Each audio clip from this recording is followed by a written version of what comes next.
اللهم هبني بيتا آمنا لا يتسرب سره ولا ينفذ خيره ولا يقتضي بريكه ولا يقطع طريقه ولا يتسلله جفاه ولا يسكنه بلاه واجعله يطعم الزوار ويحسن الجوار ويأمنه الجيران بجوده.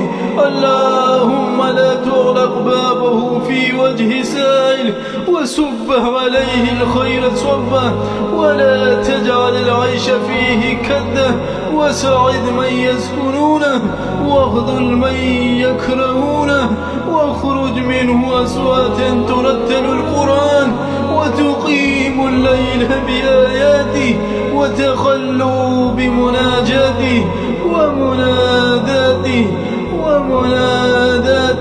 يا سميع الدعاء.